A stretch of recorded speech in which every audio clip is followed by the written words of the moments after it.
All right, good afternoon, ladies and gentlemen. The August 25th, 2014 special City Council meeting is called to order. Chairman Flangus is on his way, but Chairman Moody, will you call the special Planning Commission meeting to order, please? Thank you, Mayor. This August 25, 2014 Special Planning Commission is called to order. Thank you very much. The special City Council and Planning Commission meeting of August 25, 2014 has been properly noticed and posted in compliance with the open meeting law. These proceedings are being video recorded as well as presented live on KCLV Cable Channel 2 and are closed captioned for hearing impaired viewers.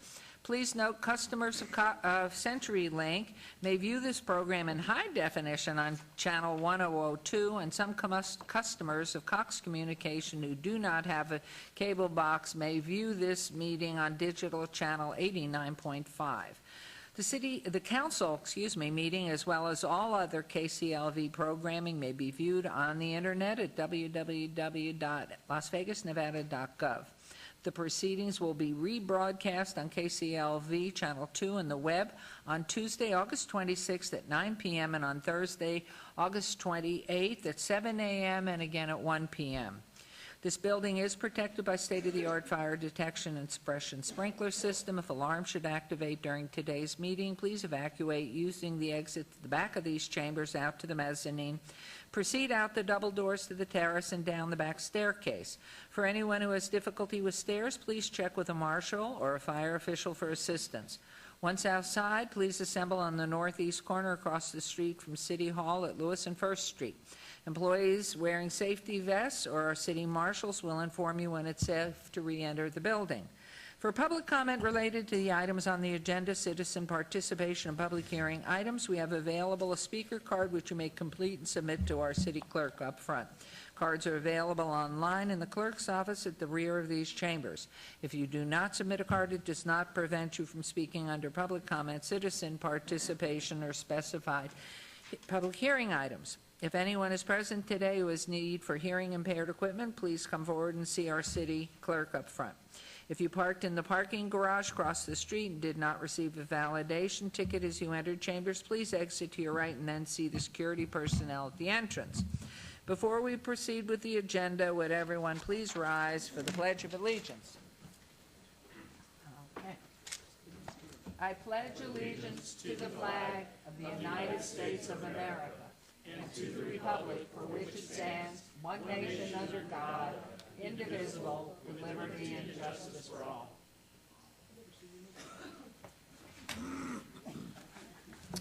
Okay.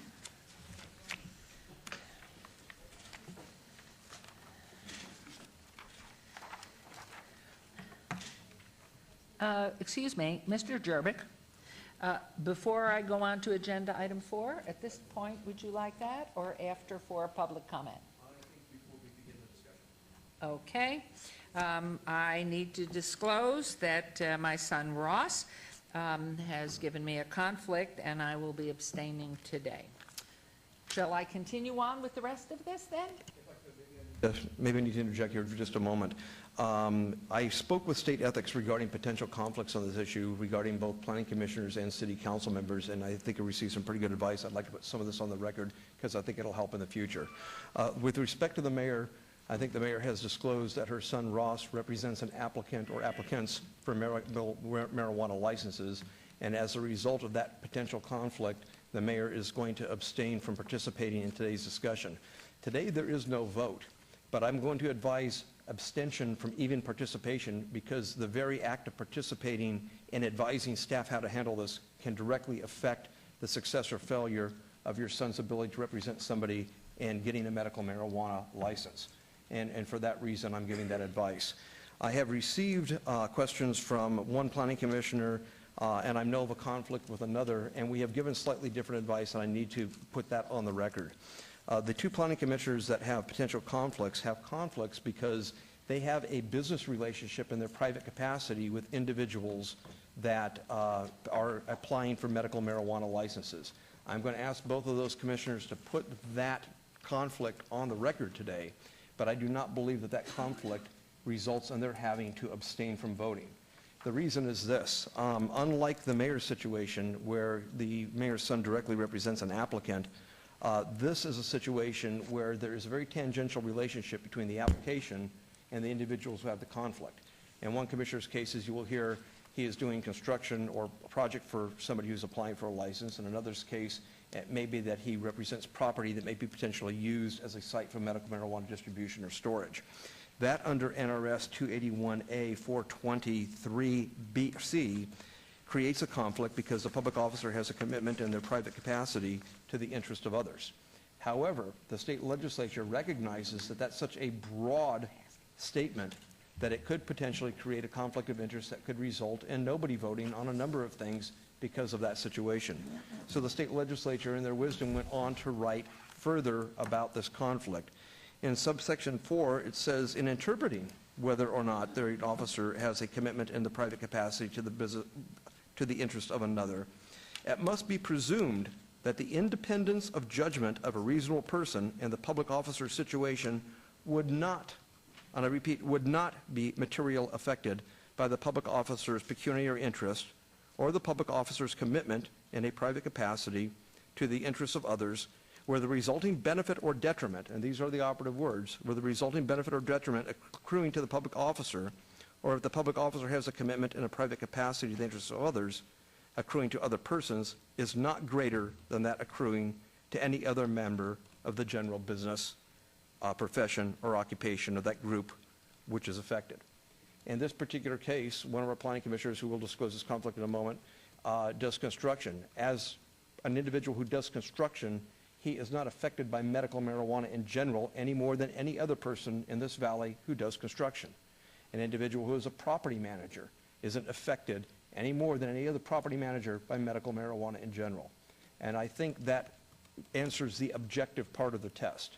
I will still ask these commissioners to make their disclosure on the record. The second part of the test is always there, and that's the subjective part.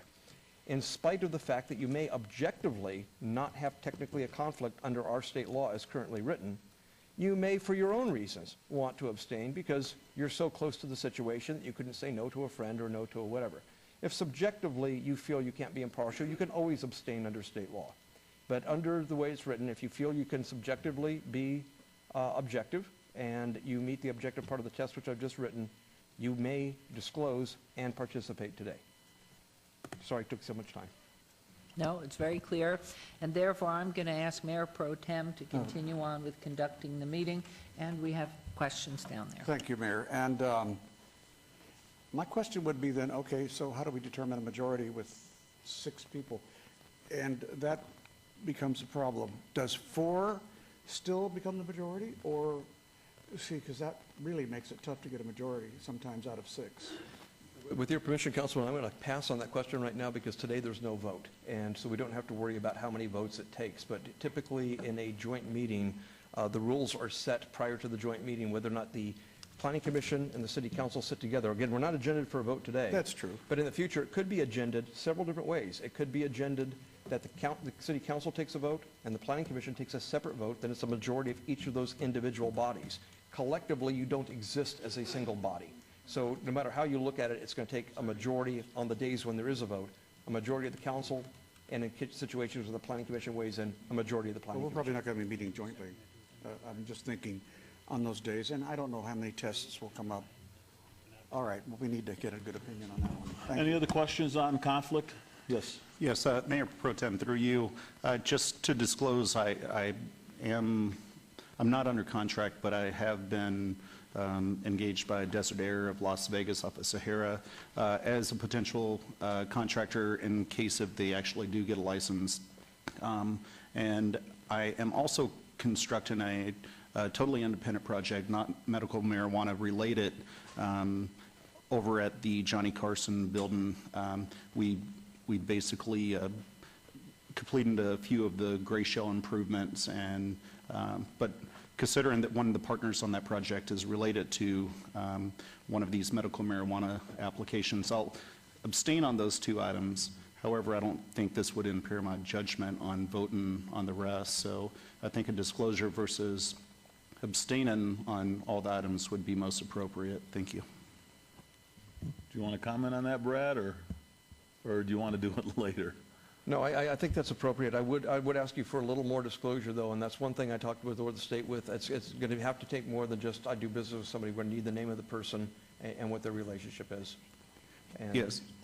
Mayor Pro Tem, through you, Kenny Kuendall, and the project that we're currently working on, some of the improvements, is Boat Show.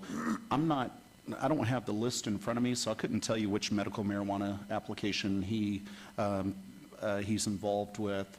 The one that we could quite possibly be involved with, if it does get approved, would be Desert Air of Las Vegas, located on Sahara Avenue near Paradise.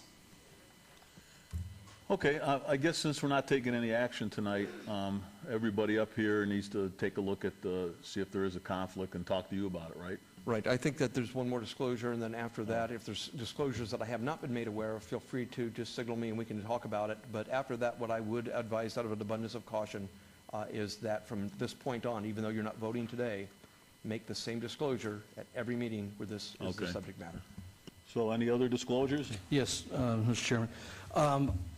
I, in my capacity as a real estate broker and a property manager, have dealt with a few of these applicants in their transactional work in North Las Vegas, and I provided that list to the city attorney to review as well. And I do manage property which I have an interest in on Las Vegas Boulevard and Sahara and Paradise, which also there's an application before them. Historically, I've made those disclosures in great length and have abstained on items relating to those. If there's a desire to have some greater abstention, I'm open to whatever direction the city attorney might have. Okay, anyone else? Yes. Just real quick, through my employer, Workforce Connections, we do receive funding, Title VI funding from the federal government. So I have also asked our legal counsel to look into that. I'm still waiting on opinion. But out of an abundance of caution, I have been abstaining in the past. And as Council Jerbick said, I'll go ahead and disclose until we get an answer. Thank you. Anyone else? Okay, let's go ahead and item number 4, public comment. Anybody from the public wishing to be heard on this item, please come forward. All right, I'll close public comment. We'll now go to item number 5, presentation discussion regarding the important dates, processes, and review procedures for consideration of medical marijuana applications. Mr. Fagg, the show is yours. Thank you very much, Mayor Pro Tem, Vice Chair Moody, and members of the City Council and Planning Commission.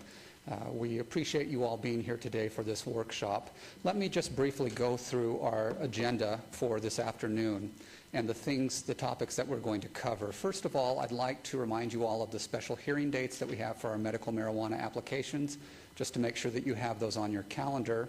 Next, I'd like to talk about the special use permit criteria and findings. Then we'd like to talk about the license compliance permits, the criteria and findings for approval of those applications. And then finally, I'd like to talk about our special hearing meeting format, looking at the number of applications that we have and the dates and the times that we have available for that. We need to get your input in terms of how we actually run those meetings. So with that, let me go ahead and start with our special hearing dates. First of all, we are currently in process with the reviews of signage and elevation for dispensaries at our Design Review Committee. We had half of the group last Tuesday on August the 19th. We reviewed those. We'll have recommendations for you on them. And then tomorrow we have our second Downtown Design Review Committee to review the elevations and signage for projects in Wards 2 and 3. So we're in process with that now. The next set of dates that you need to be aware of are the special hearing dates for Planning Commission consideration of the special use permit applications for medical marijuana. The first will be held on September the 23rd. Please note that that meeting will begin at 3 p.m. in the afternoon. Again, because of the time that we anticipate that these meetings will take, it's important that we get that meeting started early. Our second hearing for Planning Commission will be on September the 30th, and that will also start at 3 p.m. in the afternoon. Our city council meeting dates are approximately 1 month following the planning commission dates. The difference between planning commission and city council will be considering both the special use permit application and the license compliance permit applications together. And so we have scheduled 3 dates to consider those applications. The first special meeting date for city council will be on October the 28th. That meeting will begin at our regular time at 9 a.m. The second will be on October the 29th, also at 9 a.m. And then the third meeting is on November the 10th at 9 a.m. So those are the 3 dates that we've set aside specifically for consideration of medical marijuana applications by City Council. Any questions about the dates for the special hearings? If not, I'll turn it over to Mr. Rankin, who will then discuss our special use permit criteria and findings. Good afternoon, Mayor, Council, and Hold Planning on, Commission. Councilman Beers? Thank you, Your Honor. I guess I do have a couple of questions, not so much about the dates themselves, but the agendas for the meetings.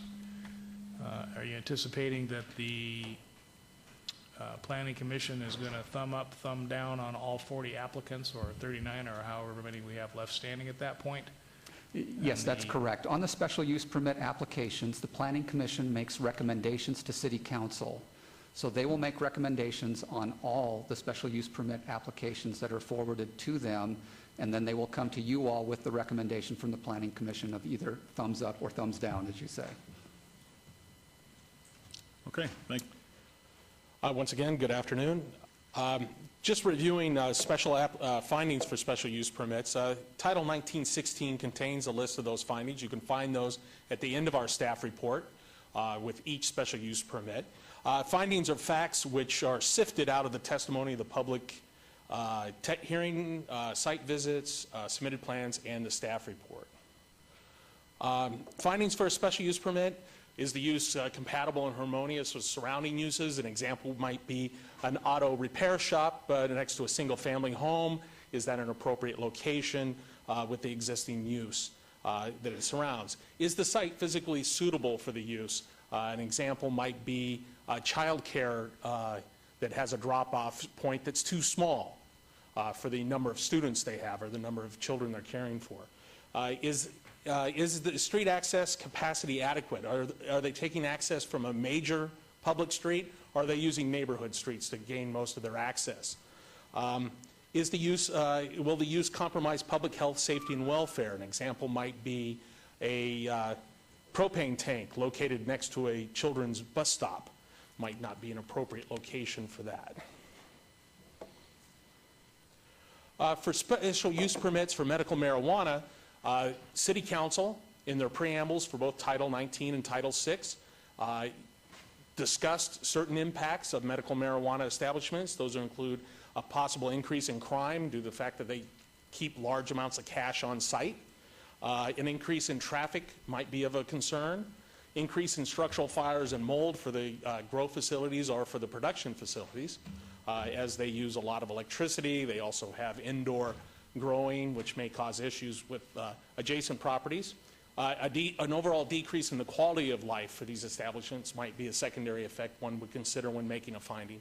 And finally, environmental impacts. Are they dumping a huge amount of fertilizer into the sewer system? Would be an example of those environmental impacts. Are they taking all the electricity from a substation to grow vast fields?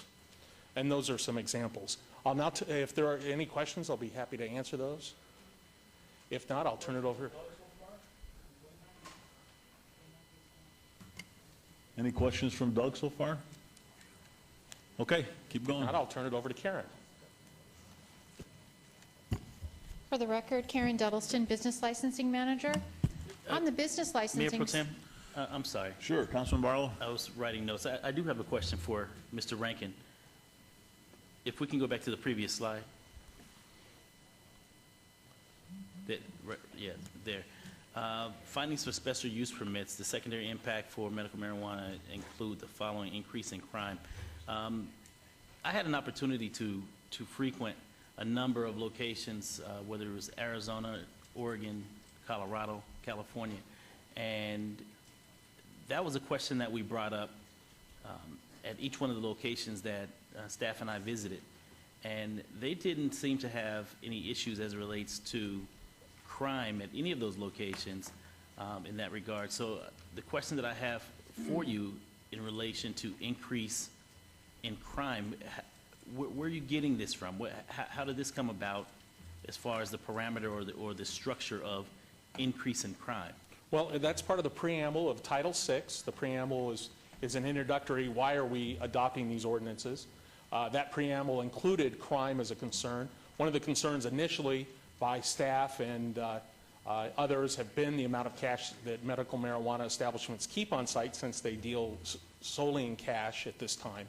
And that is an overall concern. And there are studies that indicate that there are concerns about that coming out of California and Colorado. Well, it didn't quite seem to be that big of an issue for the larger places that we visited. So I was just wondering as to, is that something that we're just making up? No, we founded upon the fact that they have a large amount of cash, and when I say large amount, I don't mean, $20,000, $30,000, but upwards of over $100,000 we found in some instances. And that may be a concern as a secondary impact when you're reviewing these. There may be a concern that that much cash on site might be a concern if it's located in the middle of a neighborhood, perhaps. Okay, and it may be something you dismiss also. That may not be a concern. Yeah, because that's something that I most definitely want to put a star by, because that to me, it seemed like it's based on lack of true research and evidence as it relates to crime in these specific areas. Not that crime isn't important, don't get me wrong, but I just want to make sure that we're not creating levels of more bureaucracy where it's not needed. In addition to that, the increase of traffic, what is that based off? Because once again, that was another concern that we had going in, but it was a concern that was left there upon us departing, because it seemed that there was no issue as it relates to traffic as it pertained to the subject matter before us. Right, and with any special use permit, there are always secondary effects, and traffic is usually one of those that you have something that doesn't have a lot of traffic, and then you bring something new into an area, and it might have a traffic impact. It may not. It's just something to consider as part of the findings as you're researching and reviewing those statements. There may be, the public may get up and say, well, this dispensary only accesses our neighborhood from this neighborhood street, which is 60 feet wide. This is going to be a problem. We're going to have cars coming into our neighborhood up and down. And it could be for any retail establishment. You could make a finding that it's not appropriate based upon the traffic impacts of the area. And Let me just jump in. And if you don't mind, just let me get just one last thought out, Flynn. The decrease in quality of life. Now, we're talking about enhancing individuals' lives as it relates to medical marijuana, but before us, as we consider the findings for a special use permit, is a bullet that basically talks about the decrease of quality of life. That right there is an oxymoron to me. So please help me understand that as well, and feel free to jump in, Flynn or Doug, and explain that to me as well. Let me maybe give a little bit additional background in terms of findings. First of all, when you consider a special use permit, you look at the criteria that have been adopted in your code as a basis for either approving or denying a special use permit. So you need to make a finding, you as either the Planning Commission when you're recommending, or you as the City Council when you're approving or denying, that the application before you either complies with the criteria in your code or does not comply, and you need to state on the record why you are approving or denying. That's especially important here with these types of applications. Also, as part of that decision-making process, you can look at secondary impacts, and you can make a finding that no, there are not going to be any secondary impacts, or yes, there are going to be secondary impacts. So these are things that you may consider in your deliberations if you either approve or deny the applications that come before you. This is not a blanket statement saying that each and every one of them is like this, but you're looking at the individual location and how it may impact the surrounding area. So basically what you're saying in a nutshell is that this is a case-by-case scenario, right? but at the same time, we are talking about a medicinal use, not recreational. Now, if we were talking about recreational, quality of life could then become a factor, but we're talking about a pharmacy, in other words, because you have a number of CVS and Walgreens that are on the corners that have hydrocodone and other high-level potent pills that are, to my understanding, much stronger and more detrimental to one's life than medical marijuana. And so when we talk about the decrease in quality of life, I just don't see where it has a place amongst the conversation that we're having today. And that's just maybe a philosophical difference of opinion. Thank you. Councilman Coffin? Thank you, Mayor Pro Tem. Well, we had this argument in April or May or whenever we did it, and we lost. Those of us who felt that this would not increase crime, it would not decrease traffic, maybe it would, but the point was all this was labored over, fought, and a split vote occurred on this and several other things. But it doesn't mean that it really will happen. It just means that they were things to be considered. Besides, the preamble doesn't have the force of law anyway. It is something, I think it was like a 4-3 vote on this, if I'm not mistaken, on the thing. So I'd say let it go, and, you know, we had it, but doesn't really mean, since everything is on a case-by-case basis. I was on the losing side on this particular thing, along with Councilman here. So I know that there will be differences of opinion, and some opinions have changed since then, too. So I'm hoping that that will be reflected as the process goes along. Okay, thank you. Karen? Business licensing, while the special use permits deal with the issue of land use, I'm sorry. Go ahead. Okay. While the special use permits address the issue of the location of these facilities, the City Council will also look at the applications and the business that is proposed at this location. There are 3 individual and distinct steps. The first one is the issuance of an initial city business license compliance permit. It is not a license to open. It is not a license to do business. It is a statement that the application that has been presented to you complies with your code. So that is what that first piece is.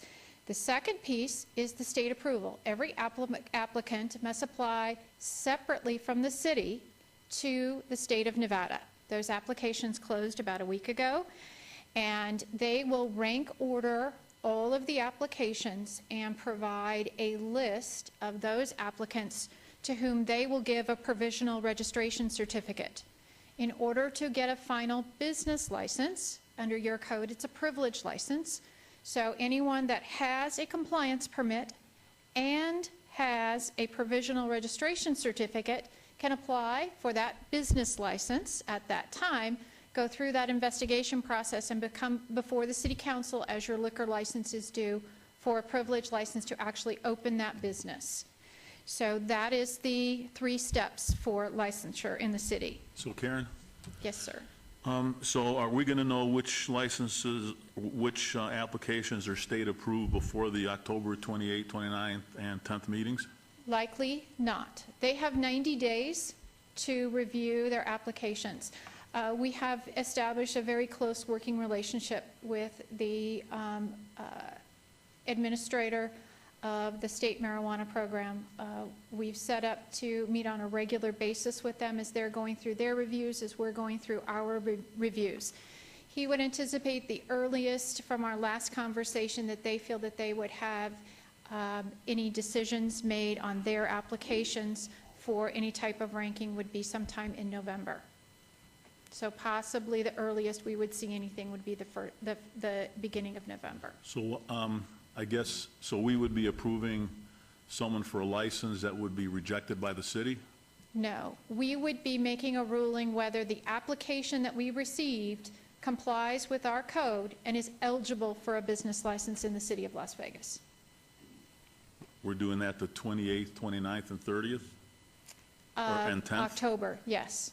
Okay, so we could say somebody is approved by the city and then is rejected by the state? Correct, and it can be the other way around as well. So then if there was like 1 or 2 of those, and we'd have to meet again to bring in another couple more because we only have 12.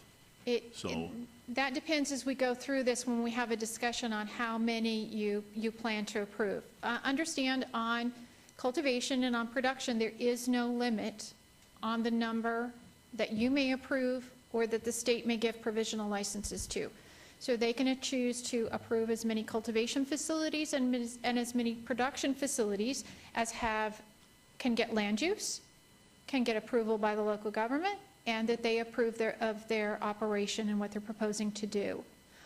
Only dispensaries are limited by a defined number. But people have to understand at our meetings that just because they're approved by us, they could be rejected by the state, and then our license goes away.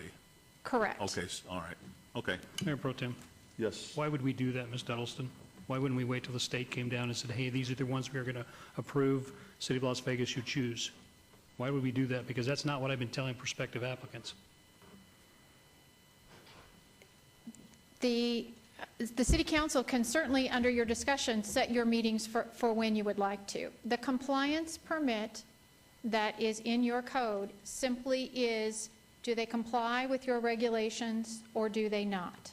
So it would be of interest to the state to have that information before they come up with their list, if we have concerns that mirror their concerns. Through the Mayor Pro Tem, no, Ms. Duddleston, I understand that, but why would we subject an applicant to be disqualified by the state after we've already said yes? Why would we do that? Isn't this not the right way to do this, is send all the applications to the state, make sure all the T's are crossed and the I's are dotted, and in compliance with us, send it to the state, wait till the state sends back their list of approved applicants, and then we choose? And that is absolutely an option for you to do. Well, I don't understand, Mayor Pro Tem, then how would we go that process? We approve and the state still denies. I mean, I don't want to see that process take place. Mayor Pro Tem, let me jump in here. Karen has a slide later in her presentation where we talk about the point of, do we send 12 or do we send all of them? Let's let her go ahead and proceed if you wouldn't mind, and then we'll get to that discussion and give you the pros and cons of both options. Okay. Mayor Pro Tem, that I think means, we're gonna have to that make means it- shut up, Councilman. No, I mean, it's a valid, you just brought it up at the wrong time, and I did too, so, but it sounds like it's some decision that we're going to have to It make. is a decision that the city council needs to make. Okay. Okay. So on that Excuse me, complaint. could I ask a question? Sure. I had been told that we send up all those who meet our criteria to the state, right? I don't know, how many is that we have sent over on our list? That's one of the questions I have for you all today, is how many do you want to send? So if I No, I could- mean, how many, and then I thought the state, if we sent in, let's say 500, which we aren't going to send in, but if we sent in 500, then I thought they were supposed to organize it according to their rating as to where these fell, and that entire 500 list would come back to us. Understand that there is nothing to send in to the state. The applicants must apply to a local government, and they must apply to the state. But there is no mechanism for the city to send a list to the state. It's which ones are you going to approve for land use, and which ones are you going to approve for a compliance permit that might then be eligible for a business license with you. Well, So that's there- certainly different than I was told.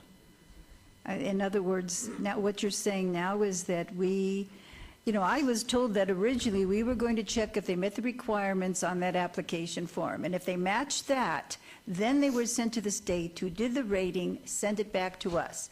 We did not have to accept their rating.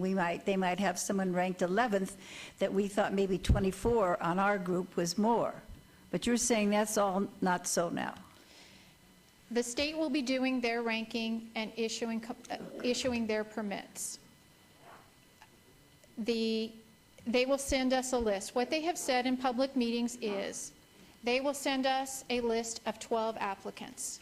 If those applicants are unacceptable to the local government, any local government, because they have not met some criteria that you have had and they cannot get a business license from that local government entity, the state has said at their meetings that they will send the next applicant on their list. Okay, I'm speaking for Ward 1 now, and I am saying that the majority of the people, I believe, in Ward 1 are not for anything that's going to lead to recreational marijuana, and they feel, even though the backer of the bill lives in Ward 1, that that's the case. So I have a strong feeling there. I voted no on this. And now I find that I may have, either I or Coffin have the most number. Does that mean if I have 14 applications, it turns out if 10 of them are in my ward according to the criteria, that I need to take 10? When that list of ranked order comes from the state, they will give a list of 12. Then we, as an organization, meaning the city, will have to reconcile that 12 with who received a compliance permit and who received land use. And then we will bring those licenses to you individually.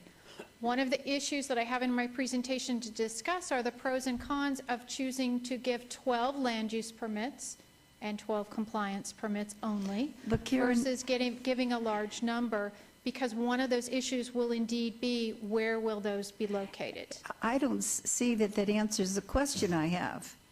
That still says that they could feel that 10 out of the 12, the great ones are in, applications are in Ward 1. And Ward 1 has not been for this, and Ward 1 then, instead of taking the 2 or 3 that would make it an even distribution, would be having to take 10. Probably because Ward 1 lives where there are so many sick people, and there were none in Ward 6, none in Ward 4, and only one in Ward 2. We're just so sick in Mary.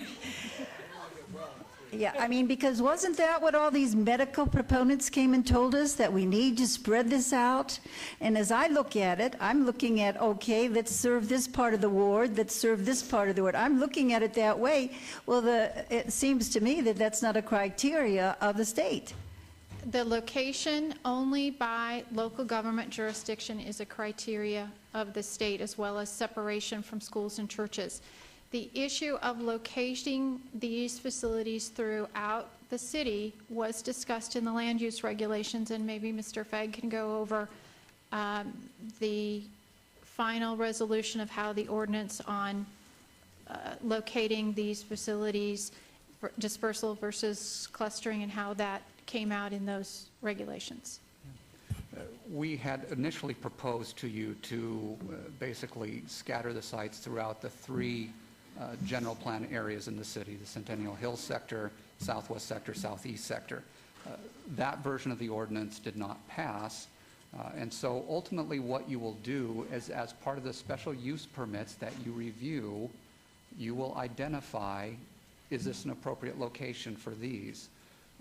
Understand that you're going to be looking at the larger picture of all of the applications that you have over the course of 3 meetings. It may be that you want to cluster them in one area. It may be that you want to scatter them.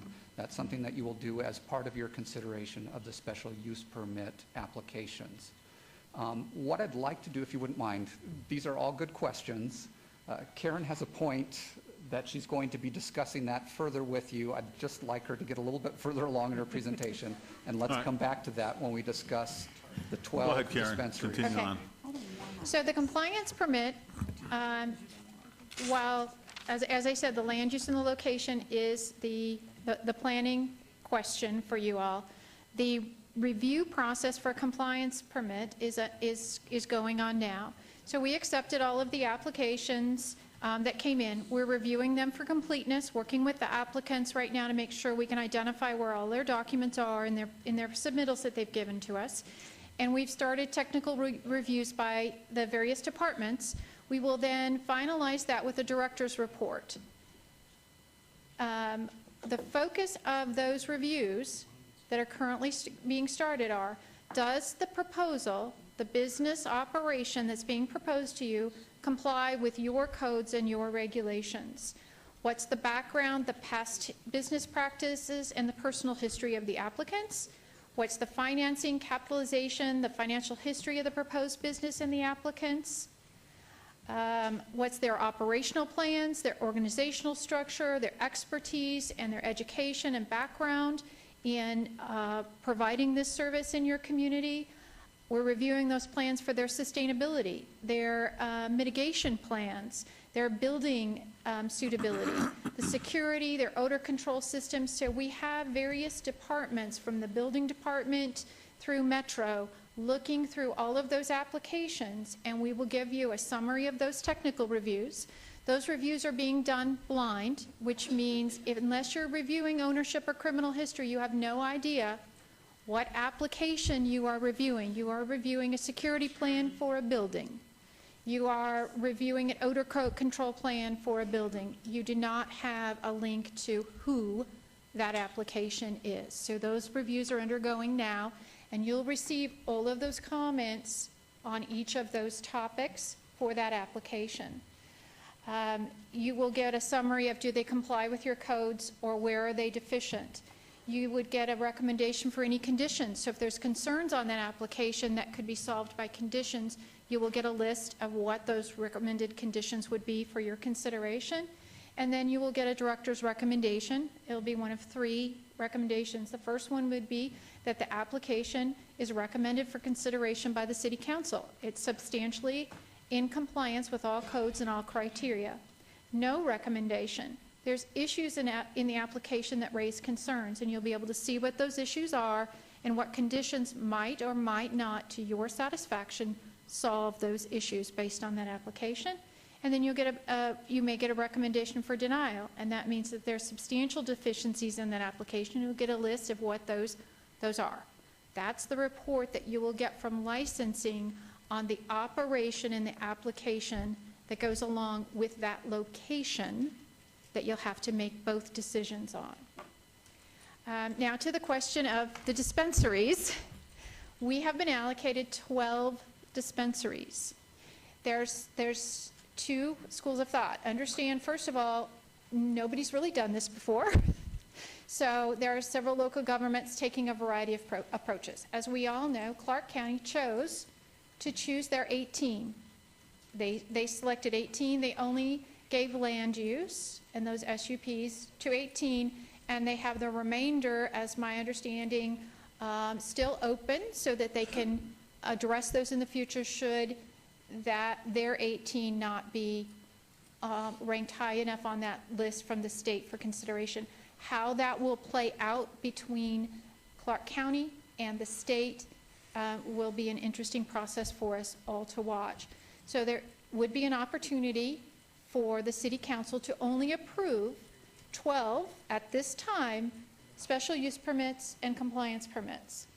And only those would be eligible at this time for a business license in the city, and they would be the only ones that under state law would have that land use approval, which is a criteria at the state for a compliance permit. So the pros would be that you all would choose which those preferred 12 locations and operations are. The cons would be is that some of those applications that you approve, since our criteria is somewhat different than the state's criteria, is that some of those applications that you approve may not make it into the top 12 of the state's ranking. And there could be some timing issues, which we've already talked about, where those lists do not reconcile, and someone would have to come back either to the local government, or someone who could not get a business license from the local government, their permit with the state would expire. The state would have to issue a new one to the next applicant on their state ranking list. So that's one option, is to choose 12. The other option would be to send all approved applications. So anyone that meets your criteria out of the 60-some applications that you have received, any and all that meet your criteria, you could send them all to the state with both their land use and a compliance permit. So they would all be sent to the state, and then the state would issue, based on those ranked orders, those first 12. The cons to that would be that obviously the state ranking may cluster those in one particular area, and that list still may not contain ones that you felt were deficient for the reasons that would be listed in those reports if you found those findings that they were indeed deficient and did not meet your code. So those are the 2 options that we've come up with for the City Council to consider on how you want to move forward when you hear those applications in October. That's it? Karen? Okay, Tom, why don't you go ahead and do your, and then we'll get into some discussion up here.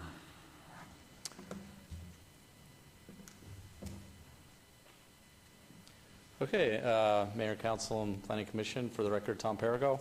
Mayor Pro Tem, Tom, let me stop you just for a second. Mayor Pro Tem, I understand that we're moving about this in subject matters as far as Doug covered a specific area, Karen's covering a specific area, and now Tom is going to cover a third area thus far. You don't want us to have a discussion as far as each one of these matters, because I'm making notes for each one of them, and so I don't want to start a completely different conversation without at least addressing that specific area. So I'm asking as far as how you want this to be handled.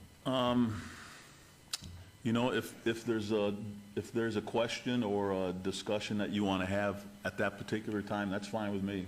Okay. If you want to wait till everybody's done their presentation, because maybe they kind of intermingle with each other, it does. I don't think that they're going to intermingle, because I do have a question in regards to odor that she brought forward, and also the options. And so I know, you know, with Tom coming forward to discuss these special hearings and meetings, they don't necessarily tie into the conversation going forward. Well, they may or may not. I tell you what, why don't we have Tom do his presentation, and then we'll go one at a time. All of you are taking notes, and then we'll take one each at a time. So, Tom, go ahead. Okay, thank you, Mayor Pro Tem. This will be relatively quick.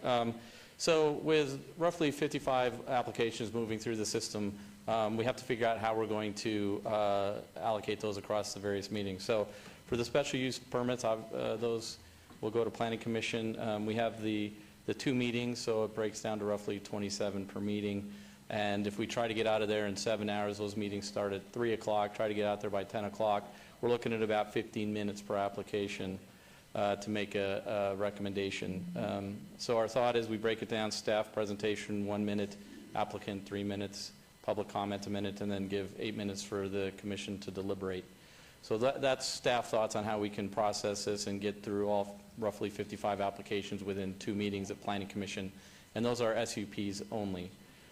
City Council, we have the special use permits and the license compliant permits.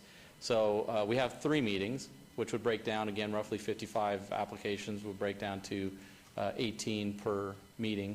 And if we allocate about 25 minutes, that would take up most of the day, 9 to 5, and be able to get out of the meeting by about 5 o'clock. That would break down to about 2 minutes for staff presentation, because again, we have the special use permit and the business license compliance permit. Then we have 5 minutes for the applicant to make a presentation, 1 minute per public comment, and 13 minutes for council deliberation. So those are staff thoughts on how we can process through these applications within the meetings that we have allocated. Okay. Flynn, any closing comments, and then we'll start some questioning up here. Yeah, just a couple of things. I'd like to go back to, since we're on the topic of meeting format, I just wanted to get your input on that. The County Commission was pretty rigid in terms of presentation times. And our question to you is, do you feel this is adequate time for, number one, the applicant to make their presentation, and does it give you adequate discussion time? Okay, let's go back to Karen. Okay. And put up that option thing, and then we'll start some questioning about that, because I have a couple of questions on that one also. I know Councilman Barlow does. So let's go ahead and talk about the options first, and then we'll get into the meeting. Let me just try to understand how we're doing this. So the 4 things that are basically going to happen for a dispensary to open is the city's going to vet it and say yes or no, there's a problem. There's going to be a land use issue with special use permits. There's going to be an actual license given, and then the state has to approve it. Correct. Okay, so right now you're doing the city is reviewing these to make sure it meets all our codes and stuff. Correct. We're doing that. So I guess I'm not understanding the next step? It seems to me like we have 55 applications, so we're not, those are being reviewed by the state currently? Those 55 applications that have been to the city are being reviewed by the state? And then Correct. they're going to say yes or no on those? In a perfect world, we would have one step going at a time. Right now, because of the time constraints, we have two steps going at the same time. Correct. So we have a local land use question, and does the application meet the city's criteria for the code? Okay. Which, under our code, only if you meet that criteria and have your land use, can you get a business license after you get a state compliance permit. So that part, you all are doing the review, and then the planning commission, you're doing the land use and then eventually throwing that to the planning commission for their recommendation, correct? Yes. As we looked at the calendar, the first step in the process is the Downtown Design Review Committee, which we're doing right now. Second step in the process is Planning Commission. Planning Commission is going to review just the special use permit applications. They will make a recommendation to you all of approval or denial on those. And when will that be done for the 55? That will be done in September at Planning Commission. That's September. And then in October, the special use permit and the license compliance permit will come before you at City Council. So your special meetings that you have on the 28th, 29th, and November the 10th, you will consider all 55. We'll have to split it up, those applications between 3 meetings for you to consider those. Okay, so when we're done with all that, the state will still not have been finished approving. Potentially. So what's the rank, what's this list that, because I mean, the way I was looking at this was we were going to send the 55 go to the state, they send us 50 that they approve, and then we do the land use issues and the city license, and then we pick the 12 that we want to pick. We have to pick the 12 that the state gives us? That's the part I'm not getting. Okay. In order to get a business license at the end of this process and open your doors, you have to have 3 things. You have to have a special use permit issued by the local government. You have to have a state compliance permit, and you have to be granted a privileged business license by the city council. We are at stage 1, which is the land use and a permit, so that we could make sure that as you're considering that land use and that location in your community, you know what is being proposed there, and if it has the potential to get a business license at the end of this process. So the city council will see all of these twice. You will see their land use and a report on their compliance, and you will make a decision on whether they have the potential to comply with your code, and if you're willing to consider a business license. And you will see them all again after those investigations have been done, after they have a state compliance permit certificate. You will see them again for privilege licensing. Okay, but the 12 that we select, October 28th and 29th and 30th, that's what we're doing those 3 dates. We're selecting 12 dispensaries? And that is the question that we're posing to you today. Do you only want to select 12 on November the 10th, which is our final hearing date? Okay. Or do you want to approve all the ones that comply with your code requirements, and then at the end part of the process where you're issuing licenses, do you only want to issue license to 12 at that point in time and make that decision then? So we're asking you when you want to make that decision about the 12. So select the 12 on November 10th, or wait until we issue business licenses and select the 12 then. Mr. Chairman? Yeah, okay, yes. Through you. Truesdale. Is there this reconciliation process you talk about between what goes to the state, what comes back from the state, is there a definition of when's the final, or how the final comes together? Or is this still a moving target? I mean, it seems to me that you'd be, if we're talking about sending potentially all these applications of the state will never get to a finish line for the city, and the city isn't taking its control of its own destiny with regards to special use permits, which really are the highest level of our land use entitlement, which we should, I mean, I think the city should have its ultimate control over. But I'm always been confused on this process. Every time I hear it, I'm not sure there's a finish line here. Your Honor, if I might, the finish line is when the state issues 12 compliance permits, those folks will come to the city, and if they have land use, and if they have a compliance permit, they can fill out a privilege license and come to the city council for that final step. If they don't have a compliance permit, they don't have land use, or they don't have a state certificate, any one of those three, they cannot come to the city for a final privilege license, which allows them to open. So if you have two of the three, or if you have one of the three, if you had a state certificate but you didn't have local land use, you still wouldn't be eligible for a business license. The state law is very clear that the state ranks and orders those, but they have to be able to get a local business license. That's the last step. Okay, Councilman Barlow, did you have some comments now? Yes, you did, and thank you, Mayor Pro Tem, for bringing up the first two matters, because it really helped to close up the question that I had, which you and I are on the same page with the questions that you asked. So, but in addition to that, Karen, going back to the odor piece, that's the piece that I'm more so concerned about as it relates to all of this, because through, once again, the research of going to the locations that I did, there was one area that stuck out like a sore thumb to all of the cultivation facilities, and that is they all believe that their city or state did not do an appropriate job as it relates to regulating the odor.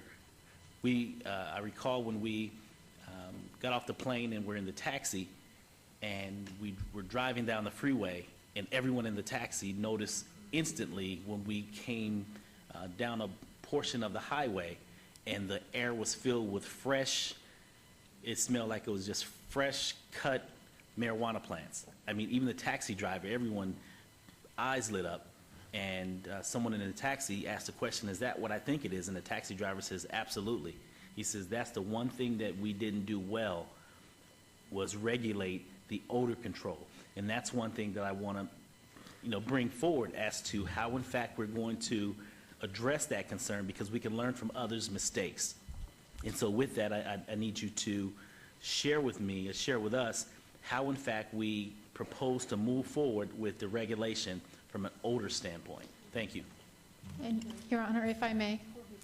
Mayor, if I may, Okay. This is Jorge Cervantes. Councilman, to address that, part of the technical reviews going on with the departments right now is to look specifically at all that.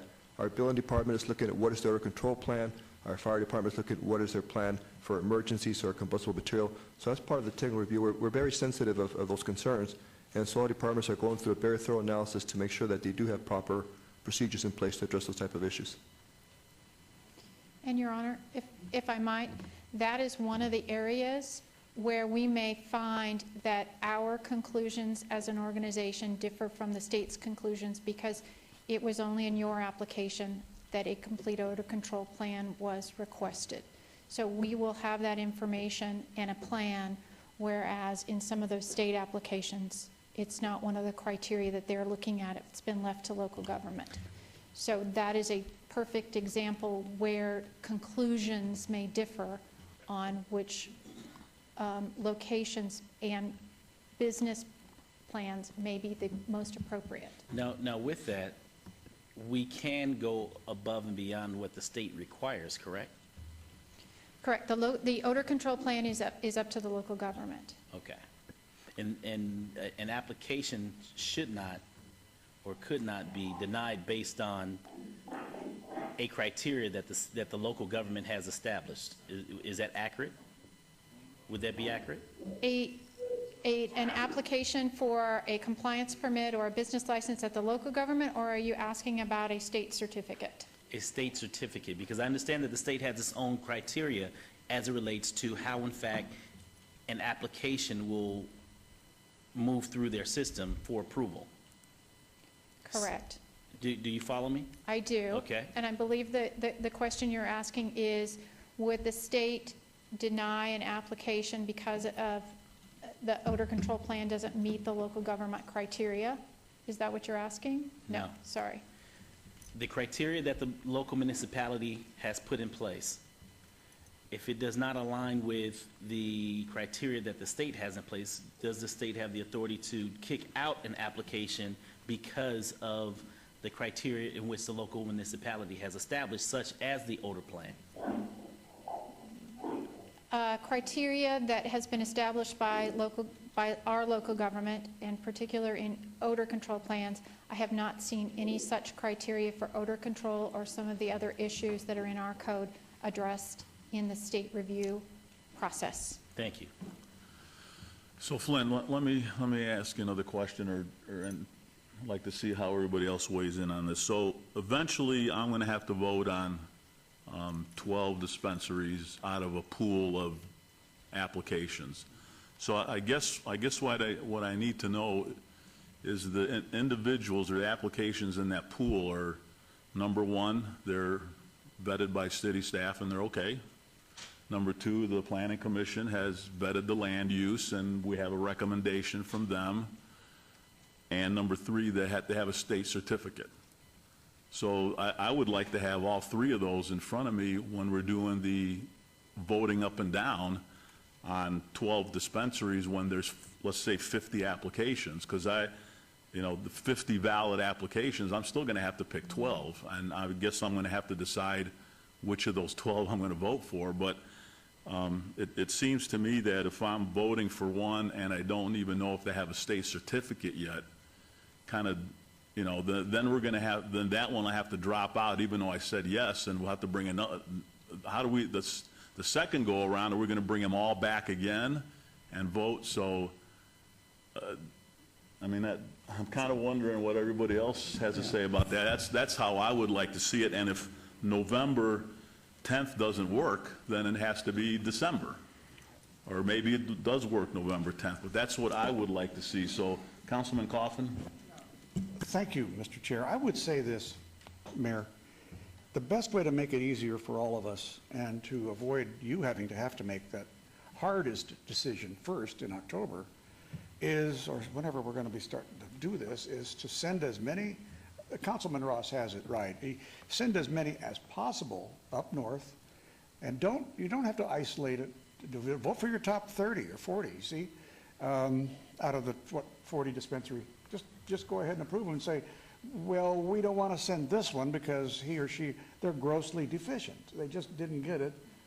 They messed up their app and so on, and staff thinks it's a bad app, and we can agree on that. So that thins it out, and that helps the state understand that that's one thing wrong. We could individually look at locations and say, whoa, that's not going to work because we know the people there nearby, maybe residents, hate it, or you hate it, or Councilwoman Tarkanian hates it.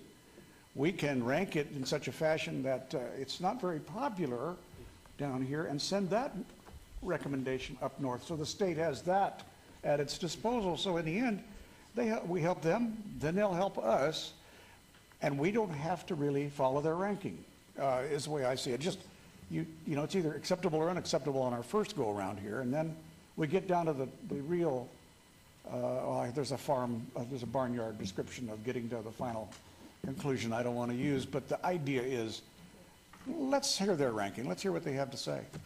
But in the end, we don't have to endorse that 100%. Okay, I just think the county commission made a horrible decision in limiting themselves to 18 people when you know the list is going to come back different. Then I guess I don't understand the ranking. I don't understand that ranking thing. Well, let me go back just a moment, Mayor Pro Tem, if I might. The scenario that you described is closer to option 2, where you actually pick the 12 after the state has ranked. Now, in terms of the ranking, the state has indicated, and Karen, correct me if I'm wrong, that they're basically going to rank the applications 1, 2, 3, 4, 5 in a numerical order based on their criteria that they're using to evaluate the application. Yeah, but do we have, they're ranked and they're all certified though, correct? Correct. They're So receiving. what do I care how the state ranks them? I mean, well, I don't care how the state ranks them. I'm going to pick the ones I want to pick. Potentially, you may Based on- not. Based on what the city council says. So I don't really care about a rank. So how do we do this without worrying about the state ranking them? Because they may pick number one, and I may think they're the worst candidate to have in the city, so. Mayor Pro Tem, before Ms. Dettelson or Mr. Fagg respond to that, can I point something out here? On the slide that's up before us tonight, right this minute on the screen, the con in this, the state may rank the applications differently than the city. We don't care, nor do we have to go by that ranking. The second bullet point, state ranking may result in cluster locations. That's where we have the ability and the opportunity to say yes or no to that particular applicant. I am much more inclined to go with option 2 because I think it's the right thing to do. Send them all to state. They can send them back to us that are approved. In my opinion, you've got this so complicated now that I'm confused, and I'm not easily confused, but, so keep it simple. I mean, make this easy on all of us, the Planning Commission as well, on the selection process. If they pass our muster, great. Send them to the state. State sends them back, they can rank them all day long. We will make that decision based on that land use, based on clusters, based on whether they're a good applicant or a bad applicant. We know who the local players are, and the state maybe not so much. So that's my 2%, Mayor Pro Tem. Thank you. So does, based on the comments you're hearing, do you kind of have a feel how we're going to do this It sounds like you're telling us option 2. without actually voting? But we are doing this in public, so, okay, so let's go with Chairman Flangus.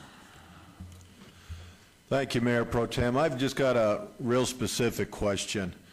If we're sending it up to the state to be ranked, and then the city council's going to rank it any way they want, why is the state even bother ranking it? Shouldn't they just be given, we approve it or disapprove it? Correct. So the question becomes, who's going to preempt who? If the state's going to rank them, is the city council going to have the option to rank those applications themselves? So, from all this discussion, I haven't been able to get an answer to that, listening on this. So whose ranking is going to preempt who? Ultimately, in terms of the process, the city is the last one to take action on the applications through the issuance of business licenses. So we are the last ones to have action on the application. Mr. Lewis, did you want to weigh in on that question? Hi, City Council, Jim Lewis, City Attorney's Office, for the record. Maybe I can try to explain it a little bit different way. The way the state ranking process works is this. They're only going to be giving certificates to sell marijuana to the people that are 1 through 12, right? And have been approved by you for land use and for business license. So they'll rank, I'm just trying to simplify this. They'll rank at some point. Yes, Councilman. Mayor Pro Tem, with your permission, let me stop you there, Mr. Lewis. So then, the state's requiring us to pick those 12 before we send them up north? No, sir. So that's kind of what this conversation is about. Do you want to pick something? Send them up as in quotes, because there's no regulatory or statutory requirement for us to send anything to them. What the county and the city have been doing, I think what the county is doing is sending something up in case they want to see something from the county. We would be sending up something in case they want to see something from the city. This council is clearly within its I've got to rights. stop him right there, because now I'm very confused. Yeah, I'm a little confused. Well, We are not required, Mr. Lewis, to send these to the state of Nevada for approval? We've got 2 separate processes, and I think that's what Mr. Fagg was trying to explain. You've got a city process, which is land use and business license. Okay. You've got a state process, which is state certification of medical marijuana establishments. They just happen to be going on at the same time. And so the way the state regs work is we state in our process are getting a bunch of applications in. And we have in our regulations the standards by which we're going to rank them. And so we're going to rank 1 through however many happen to be in the city of Las Vegas.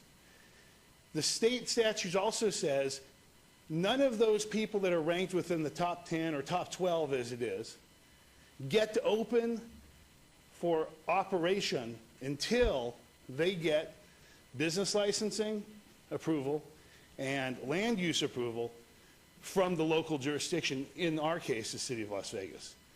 So I'm trying to simplify matters, not confuse them. The question was, what's the state ranking all about? The state ranking is they're going to take a bunch of applications, put them in their hopper, and then decide 1 through X, in order, who will get a certificate from the state. We then, or the people that are ranked 1 through 12, they don't get to operate until they get our approval. And let's say you have a ranking of 1 through 12, and you reject, for land use reasons or business licensing reasons, 6 through 12. Then 13 through 18 are now part of the 12 that would get a state certificate to operate. Remember, you can't operate an establishment without both the state certificate and the city approvals. Mr. Chairman? Commissioner Schlottman down there. Let's go ahead and go first. A question, because I heard that they're going to give a list of the first 12. Will they give us a list from 1 through 40? So if city council doesn't agree with 1 through 12, do they have to go back and ask for number 13 and 14, or can they just get the whole list up front so they don't have to keep going back and forth? At the last meeting that I attended, where the state made their representation on their list, there were questions made by the city of Henderson, because they have some different regulations on giving preference to integrated businesses, where one location has dispensaries and cultivation located in one unit. The state had indicated that they would give just those 12, or how many ever that the local government would have to process those. And if they were not able to get at the end of that processing a business license, then and only then would the state give the next one on the list. So at this point in time, I have not heard from the state that they will give us a list of 1 through 60. They will give us a list of 1 through 12. I know that they were going to check with their legal counsel on that, but that was the representation at the last meeting I had with them. And go ahead, Mayor Pro Tem. I just have one more question, then I'll turn it back over to everybody else. When it comes down to the Planning Commission level and special use permit, are we to overlook the distance separation requirements of dispensaries? Because what if there's 4 clustered in a particular area that would typically not be required due to distance separation? However, maybe only one of those might get selected by a city council. So do we just approve all of them, and then later on city council will look at the appropriateness of that? Mayor Pro Tem, through you. That's a very good question. The special use permits that you'll be considering, we do not have in our code a distance separation requirement between dispensaries. We discussed that initially, but that was not in the final version that was adopted. And so we won't, by right, be considering a distance separation between dispensaries. As Doug was presenting the findings that you make, you may find that perhaps having 4 dispensaries clustered together will have impacts on the surrounding neighborhood. And then your recommendation would be to perhaps deny based on the clustering effect. Again, you'd have to make a finding to substantiate that. But you are going to receive all of the special use permits, that the applications that are complete and meet the protected separation distance from protected uses.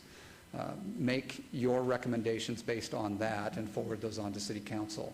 So again, you may make a finding, or you may find that no, having 4 together in the same neighborhood isn't a bad idea.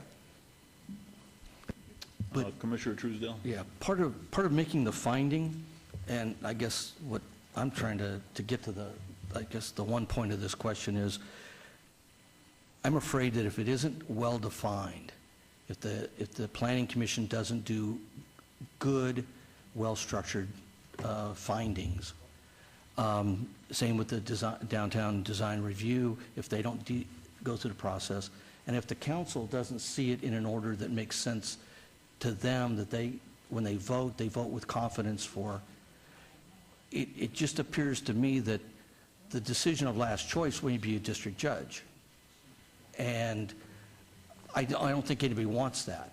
I think we have a council here that's elected, that really is the keeper of the key with regard to our land use. And land use for local government is their most ultimate control on how they build a city. So I'm really trying to see how the council gets to make the ultimate decisions and not get confused if it's 12 the state, because the state said 40 in the county. They're going to go, so they may rank 40, but they may only divvy up 10 at a time to the city to make a choice. I think everybody has to have the same parameters to work from. At least the council here, I would believe, wants the best opportunity to pick and choose what's best for our community, as opposed to a ranking that none of us are sure how it's going to be done anyway. Jim, let me ask you a question. So if I put in an application to the state for a dispensary, they have to say yes? No, they do not. Mayor Pro Tem, no, they do not have to say yes. They don't? You're asking about the state certification process? No, the state certification process is a process by which, well, there's regulations that state what they're going to be looking at. This group at the state, they're then going to rank them. Okay, so, but they can't stop me from getting a license from the city of Las Vegas for a dispensary.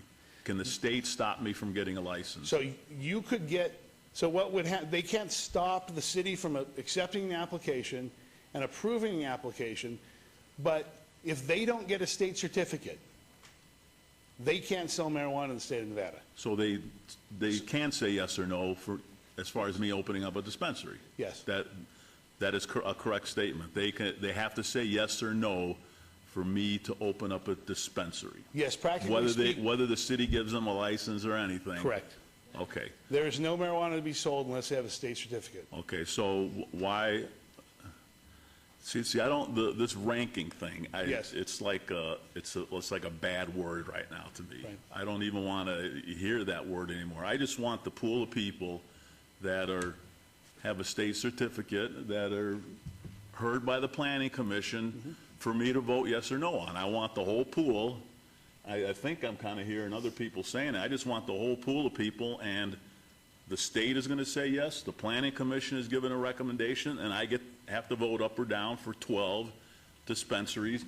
I may only, maybe there's too many in Councilwoman Tarkanian's ward, and I'll take that into consideration when I'm voting, but that really simplifies it for me. This ranking stuff, I think you mentioned the city has to rank them. I don't want to rank. No. I don't want to rank. I just want the state to say they're okay. Yeah. I don't want them to rank anything. So what, and I understand that, Mayor Pro Tem, I guess statutorily they're going to put things in an order. I won't use the word rank, but they're going to put things in an order. Then I want all 50, if that's the applications that you accept, I want those 50. And I'll just take them as 50, but I'm not going to look at the rank. I could care less what the rank is. Okay, so practically speaking, that yes, we could do that. The question will be, let's say you approve one that isn't within the top, that order. So they can't open for business, even if you approve them. They have to have a state certificate. Why does it have to be in the top 12?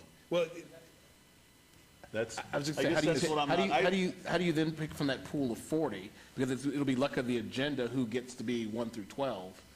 You may approve the first 12, and then the other 28 are just left there. So the state is just going to send us the first 12? So remember, because they're separately and mutual exclusive processes that happen to be going on at the same time, it makes it really confusing. The answer to your question is, yes, they have a bunch of applications from the city of Las Vegas. We're not sending them, we're not doing something then sending something to Carson City. I understand that. They have whatever applications they have. Right. they're going to look at them with their criteria, and they're going to rank them 1 through whatever number it is. What Karen was saying is at the meetings with the state, they've said, we're going to release the number that is available for your city council and planning commission, city council. Okay, that's do what I land use and don't, business that's what I license. don't want to happen. I want all of them that have a state certificate. I don't want their top 12. I want us to pick, the city council to pick the 12 out of the approved applications. I don't want, understand they're kind of dictating to us, well, this is the first group Correct. that you get to look at. And that's, I may not like those 12. I wanted to say something. So- It's been a long time. Councilwoman Tarkanian, go ahead. I've been talking too much. So I go just ahead. wanted to ask, are you saying then that for an applicant to be able to operate in the city, they have to have both the state and the city approval? Correct. So they have to have both approval? Yes. And if they only send us 12, then that's going to make that a very long situation, right? I suppose if the 12 they send you aren't approved by this council for both business license and land use, it could potentially be a very long process. All right, thank you. Yes, Councilman Beers? Thank you, Mayor. Commissioner Truesdale had edged up to a question that didn't get addressed. The law says 40 applicants in Clark County. Unilaterally, the county commission, and we all, at our first briefings, believed that was 10 per jurisdiction. Clark County unilaterally said, no, it's 18, 12, and lesser numbers for smaller cities than Las Vegas. Where is the state's authority to release just 12 for us, or 10, or what number? Mayor Pro Tem? Yes. I can answer that if you like. Or Okay. I can attempt to answer that question. I can't speak to the county and what the county believes its authority to be in deciding who gets what with regard to the number. But with regard to how many an incorporated city can have within our county, the state statute speaks to that. Up to 25% of the number can go to each of the incorporated cities in a county. And so I think that's how the number 10 got started, because there were 40, and you had 4 incorporated cities, or you had a county and 3 incorporated cities, which would be 10 each. I think that's how it started. Oh. That doesn't address the source of the state's authority in picking a number within a jurisdiction to return to that jurisdiction. And in fact, at 12, we would be out of compliance with that legal provision if we had 12. That exceeds 25% of the number allocated to the county. I think Karen may have something to add. Mayor Pro Tem, if I may, there is also a provision in that what it says is that no city may have more than 25% unless the county may reallocate. What we have in Clark County is that we don't have 4 cities. We have Mesquite, North Las Vegas, Las Vegas, Henderson, and then we have unincorporated Clark County. It also uses the words political subdivision, which has various meanings, could be other subdivisions. But they did go by cities. The state sent a letter to the county asking for their allocation, and the county did do an allocation of using that state statute where they could reallocate, and the state has indicated that they have accepted that. Okay, thank you. That answers the Okay, question. Commissioner Moody and then Councilman Coffin. Before they speak, Mayor Pro Tem, I must excuse myself from this meeting. I believe that there are well-intentioned members of both this council and this commission that will make the decision, the right decision based on this discussion. I, however, have 20 family members waiting for my arrival at my home for a family home evening. So with that, Mayor Pro Tem, I would ask permission to be excused. You're excused. Thank you. Commissioner Moody.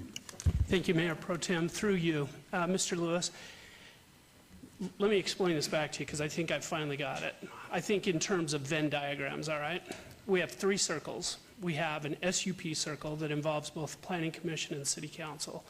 We have a state circle, which involves the state certification process, and we have a city licensing circle. And only the overlapping area of all 3 of those circles are going to ultimately get a medical marijuana license. Is that correct?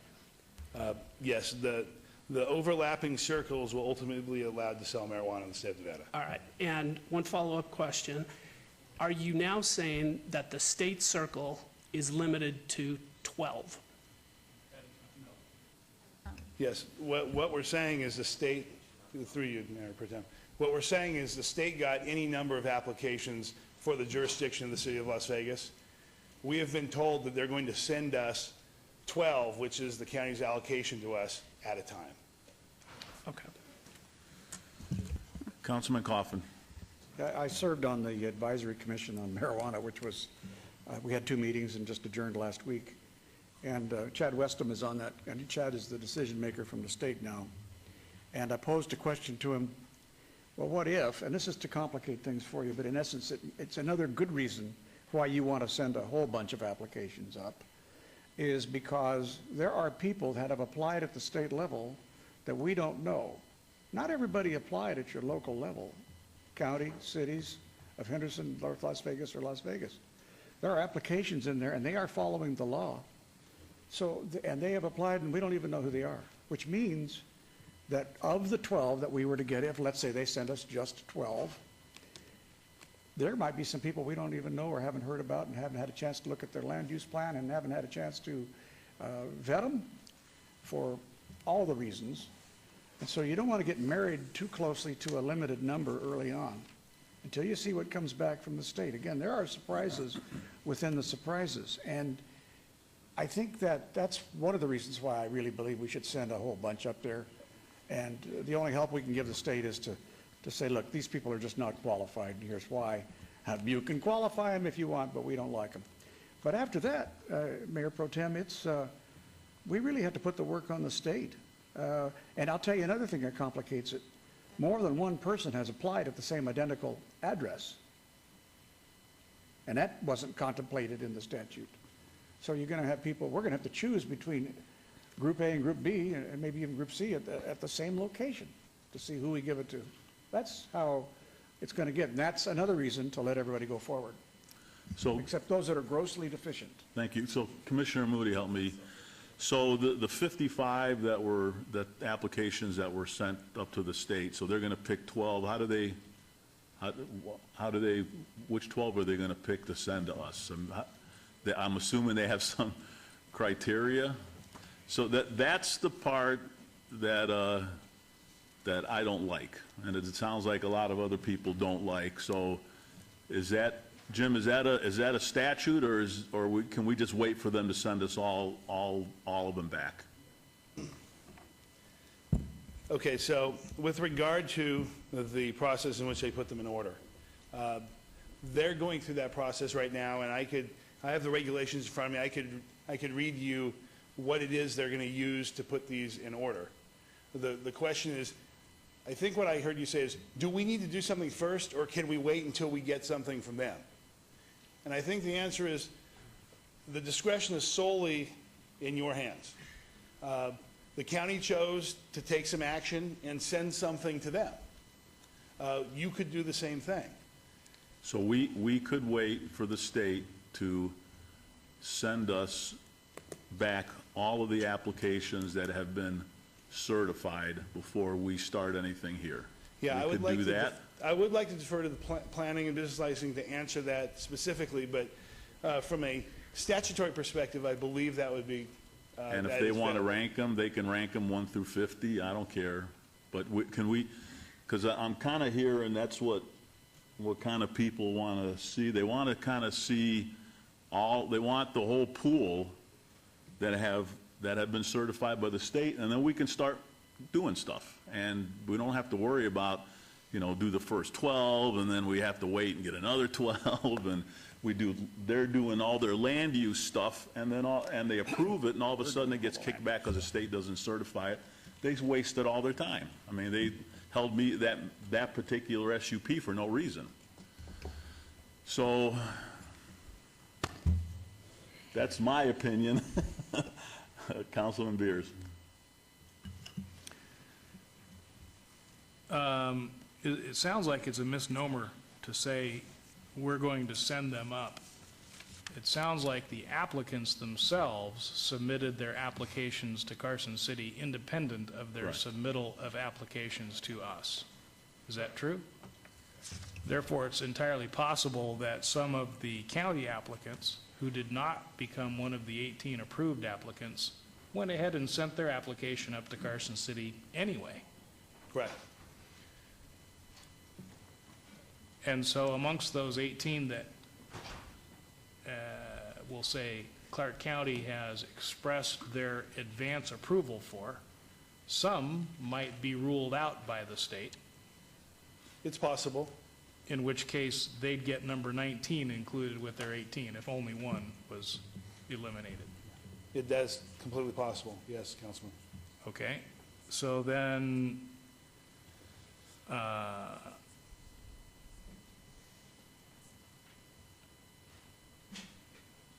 it sounds like we shouldn't do anything until they send the list. Mayor Pro Tem. Okay, if, Mayor. since we're not taking, since we're not taking action on this, I'm just gonna go ahead and let everyone make their comments or questions until we're done, and then you all will have some, hopefully some idea on how to move forward on this. So, okay, so Flynn, go ahead and make your comments, Okay. and then Mrs. Flynn, I'll come down to you. Based on your comments, let me offer up a third suggestion. We have currently scheduled your city council consideration of the medical marijuana applications in October and November. Option number 3 is to let Planning Commission go ahead and make recommendations on the land use, and then wait to schedule the city council hearings until after the state has reviewed the applications. So that way, you have the information coming back from the state, and then we would schedule your city council hearing for the land use and the license compliance permit following the state making their decision. So that could be option number 3, so that way you have the information from the state first before you make your decision. So would option number 4 be to wait for the state certificate before it even went to the Planning Commission? Potentially. That's option 4? Potentially. Okay. All right, Commissioner Quinn? Thank you, Mayor. My comment is simple. I say that whatever goes up to the state, whatever gets qualified by the state, whether you're number 13, 27, or 61, it's fair. And I say whatever gets qualified by the state comes back to the city, and then we pick the ones that we feel deemed proper for the location, for the special use permit, and that everything else falls in place, because to me it's discriminatory. What's 1 through 12? What if I'm number 13? So the bottom line is, let them tell us which ones are going to get the state certificate and send them all back. There you go. Thank you. Councilman Beers? I guess one last point, the wording on the slide then is not correct, because we're not sending any applications to the state. That's correct. The applicant has sent them to the state. Yeah, that's correct. It's not worded correctly. Okay. I think Councilman Barlow, I think you had your... Yes, I did, sir. Thank you so very much. Hold on a second until they finish their sidebars here. Okay. They're conferencing, so hold on a second. Wait till we get their attention.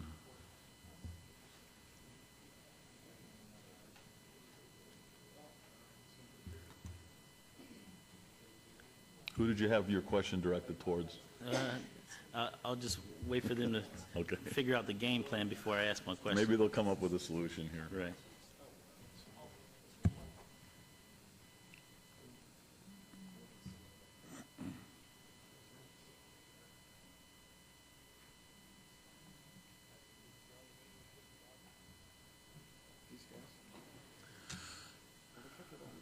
Okay, Councilman Barlow. Are you all finished conferencing? You got it figured out? If you haven't figured out, then go ahead. we're waiting for your direction. We've given you 3 options and just wanted to hear your thoughts on those 3 options. I appreciate that. And Mayor Pro Tem, I'm glad that you threw in the 3rd option, because I was looking at Karen earlier, and I said, Karen, there's no 3rd option? And I was thinking the same thing that you were in regards to waiting to make the final decision. And the planning commissioners, I believe, has it dialed in as well in relation to allowing those applicants to, in fact, move through the city's process, which they have. And in addition to that, I understand that we've already weeded out a few of those applications. Is that accurate? We have found a few applications that have deficiencies, but no, we haven't formally weeded anyone out yet. Okay, but that is a process that we're going through, correct, as far as to weed out some of those inefficiencies that don't necessarily meet the requirement of the city of Las Vegas, correct? So out of the, 55 applications that were submitted, approximately, there will be a smaller pool to send to the state, if in fact we choose to send those applications to the state, correct? Well, they've all been sent to the state. The applicants sent them to the state. That's what Councilman Beers is trying to clear up. Well, So we're not sending them. The ones that have been submitted to us have been sent to the state. It was the applicant's responsibility to do that. So okay, then there'll be a vetting process between us and the state. So if it's the applicant's responsibility to send the application to the state, then what is it that those applicants received from the city that were inefficient? They haven't received anything yet. That had problems? No, they haven't received anything yet. We're still in the review process. You're still vetting the applications? Correct. Right. I think what he's asking about, the deficient applications that we've already deemed to be deficient, the ones that didn't have all the list of all the participants, their percentages, they didn't have their security plans, they didn't have that information. Right? Yes. So because in essence, the way you all are explaining it is, if I'm an applicant, I was required to submit an application to the state of Nevada and also an application to the city of Las Vegas. Well, my application had a deadline to the state of Nevada, which I've sent.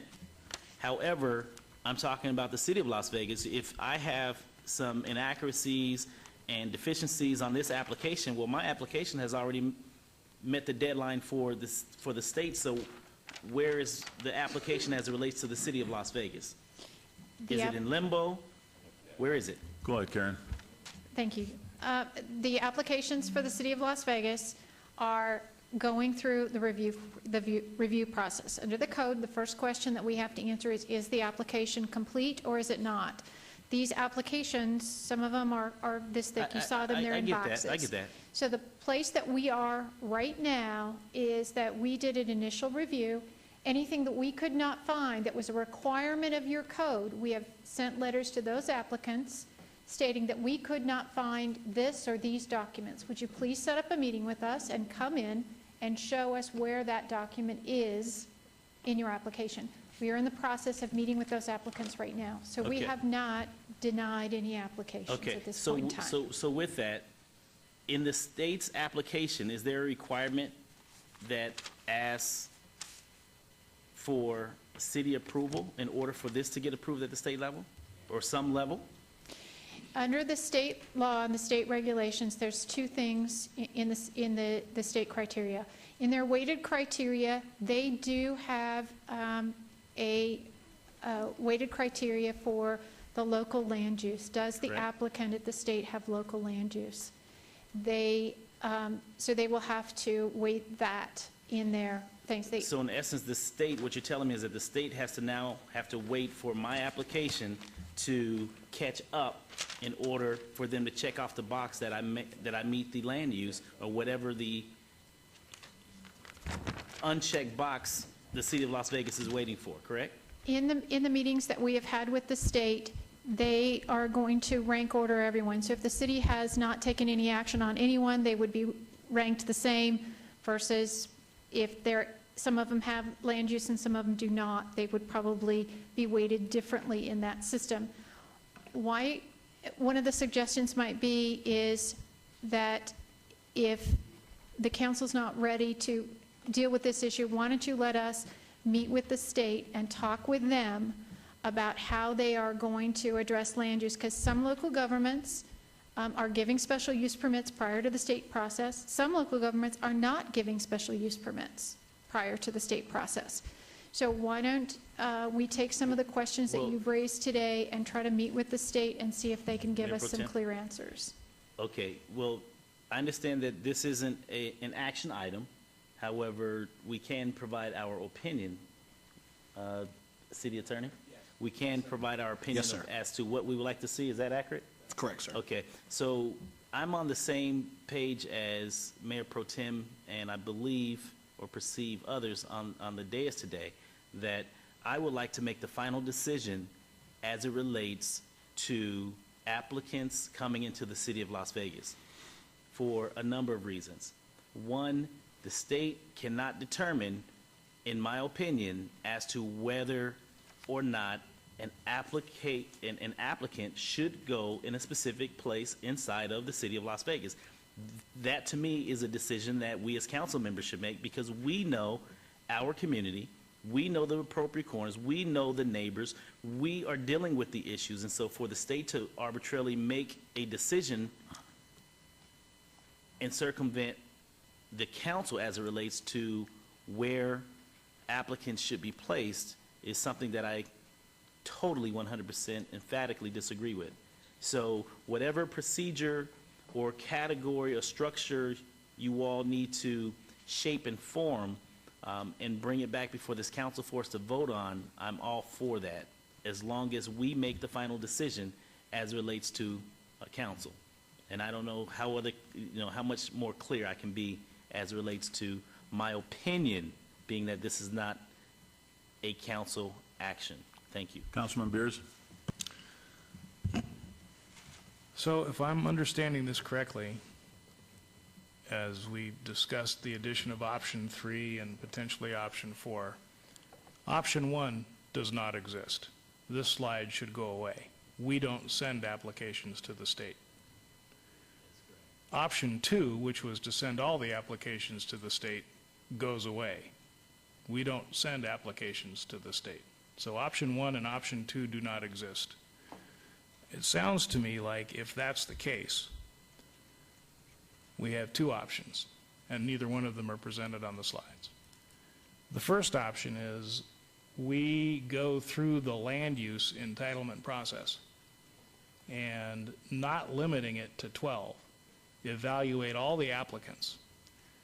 That information will automatically be communicated to the state because it's public action, and they will be able to weight their ranking on that binary yay, nay that the Planning Commission and perhaps subsequently the City Council have approved. Option 2 is we wait and don't do that until after the state goes through its evaluation process.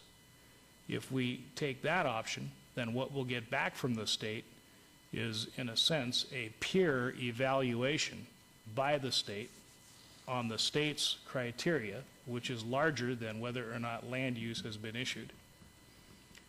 We can then take that list of 12 that they send us, knowing that it's not influenced by our land use decision, and make the land use decisions on those 12. If we end up granting land use to 8 of the 12, then we'll get 4 more from the state. If we end up granting 3 of those next 4, then we'll get 1 more from the state and go through that get 1 more from the state process until we have approved the 12th land use. Does that sound correct, staff? Or what I've kind of heard some other folks say is you really keep the 14 of us out of it until 2 things happen. The state issues a certificate, and you all have vetted it. Once those 2 things happen, then they go to the Planning Commission, and then they come to us, the entire pool. If there's 55 applications that have been put in, if it ends up getting weeded down to 45 that have a state certificate that you say are okay, it goes to them, and then it comes to us. That's what I'm Mayor kind of Pro hearing Tem, some we're being folks. told here by staff that we're never going to get all of the applicants back with the state's yay or nay. Well, that's what I would like to see.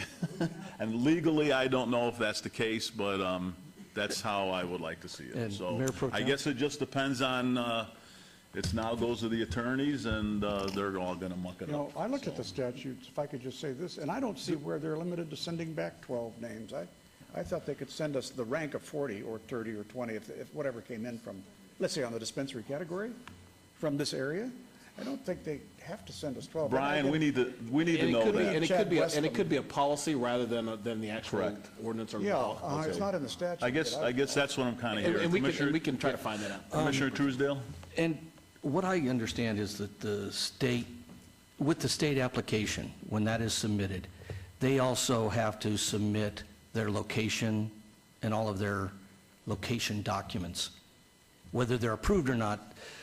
So if you get this whole list back with those locations, but yet the locations don't reconcile, I think you're going to wind up with a chance for the Legal Full Employment Act.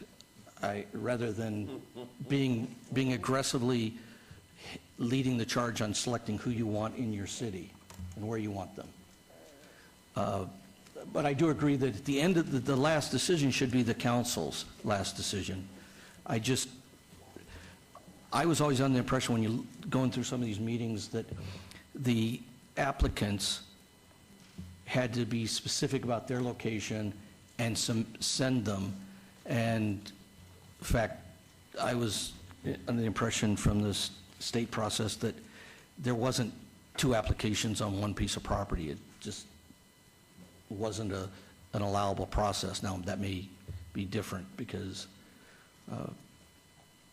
so I'm just, you've got certain things in motion right now. You've got the SUPs already started, and those have some time frames and some notices and some things like that.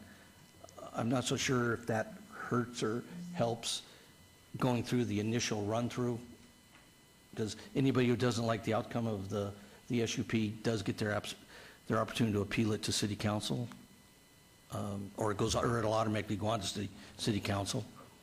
So there's no time delays but unfortunately, it just seems nobody wants to be the first ones to start whittling the list down, and at some point, I mean, I was sitting on the Downtown Design Review, and one of the community members goes, God, I really hate to vote no on anybody. I go, there's 54 applications. At some point, somebody's going to get a no vote. I mean, if there's something you don't like with regards to the aesthetics, the sign, or the criteria that committee was given, you need to vote appropriately. So I think we should do whatever we can to give the City Council the best pool to vote from. And the least chance of litigation. Mayor Pro Tem? Chairman Flangus? I'm sorry. Just from what I'm hearing, it seems to me that the city council's options are going to be limited in the first place. If the state's only going to approve 12 at a time, and we send everything up there and saying we're approve it, the state sends back 12, it looks like you're limited to those 12 at that juncture, meaning you don't have to accept those 12, but that's the first 12 you're going to consider. And if you're down the list, say at about number 30, you may not even get a shot to be ranked by the city council at all, even though the city council may think you're a pretty good applicant for having the dispensary. So it appears that the state, and this goes back to my question earlier, who is going to have the main list to determine who's getting these things? And if the state, from what I just heard a minute ago, is only going to send back 12 at a time, city council will have to consider those 12. And as Councilman Beers said a little while ago, and And I think you did too, Mr. Lewis. It's just going to keep going back and forth till it's whittled down. But in the final analysis, the state's controlling who you're really going to be able to choose ultimately, because they're giving you a limited pool on which you can approve at the end. So without even knowing what the state's really going to do, it's really hard to even opine on this, because with just 12 coming down at a time, I mean, if we've got 55 applications, we're going to narrow that down with SUPs and the like, but you may not even get the chance to vote on whether or not they're clustered, too many in one ward, or what have you, too many in nothing servicing up in Ward 6, or however this shakes down, because the way it looks like it's coming, the state's going to give you those 12 in that pool for you to make your decision, and human nature being what it is, I don't think this thing's going to drag out for month after month until you narrow it down. I think the first 12 are going to have an advantage over the second 12, et cetera. And so I don't know, a lot of questions still remain. Councilman Barlow? Thank you, Mayor Pro Tem. This is just a point of clarification now that we've really fleshed out a lot of the conversation moving forward, and this is more so for Karen.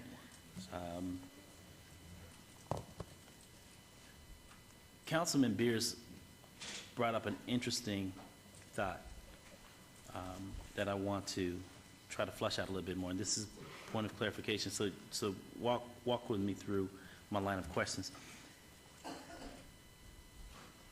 The applicants are required to meet the city, local municipalities' deadline, as well as the state's deadline, which thus far 55 have done so. Approximately 55 have done so. Approximately 55 have met the city's deadline.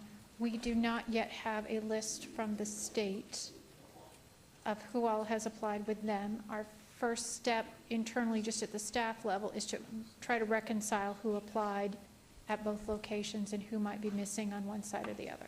When was the state's deadline? August the 18th. Okay, August the 18th. And so we're at the 25th, 6th, whatever today's date is, the 25th. So let's just assume, for the sake of this conversation, that the approximate number of those that filed and met the deadline for the city of Las Vegas also met the deadline for the state, correct? So let's just pause there for a second. When we talk about sending applications up to the state, what are we really saying when we say we're going to send applications to the state if, in fact, the applicants have already done so? So what is it that the city of Las Vegas is doing? That's question number one. Go ahead. Do you want to start with? I was just going to say, perhaps our terminology is off, and we apologize for that. What we meant was send the recommendations of our city council to the state. In other words, as Councilman Beers described, that we're giving the recommendations from city council in terms of the ones that you have approved. Okay. That's really what we meant by that statement. Thank you for clearing that up, because that right there was confusing enough as far as when we talk about sending something up, I'm thinking we're sending something more tangible versus an outline of those applicants that we as a council have deemed appropriate, okay? So clearing up that piece of confusion, how is it that you propose now that those 55 approximate applications are now at the state? Are you asking us now to help narrow, in the words of Commissioner Truesdale, when he mentioned narrowing the applicant pool? Is that what we're trying to accomplish here? As far as selecting out of the approximate 55, which one we're going to inform the state that we choose to conduct business with? Through the process that we discussed earlier in terms of Planning Commission consideration in September, City Council consideration in October and November, yes, that's what we were intending to do. By going through that process at the end of November, we would then give them the list of approvals that you all have granted. Okay. And a part of the state's application process is that recommendation from the local municipality in order to complete their final transaction and stamp of approval for that applicant to come back down to the state level for its final business license permit? Mayor Pro Tem, if I may. So, yeah, the answer to that is, once a provisional state certificate has been issued. Well, let's stop there. You can continue, but answer the first piece. Yeah. The city, the municipal level, Yeah. what is it that we are doing to check off the box for the state? Or what are we sending them? Is it verbal? Is it applications? What are we closing their gap with? Let me defer that to the planning director. I'm not sure exactly how you mean to transmit whatever data we mean to transmit, probably a letter to the state. That would be correct, that we would send them a letter informing them of City Council's decision on the applications that were submitted to us. Okay. Councilman, sort of to state the obvious, to sort of state the obvious where I think you're going with this, is if you all made a decision, Planning Commission, City Council subsequently, that out of the 55 applicants, there's only 20 appropriate locations, then the state, in effect, even though they may be rank ordering everybody, That's right. they're not going to send you the top 12 if you've already disqualified 6 of the 12 they would have picked. Correct.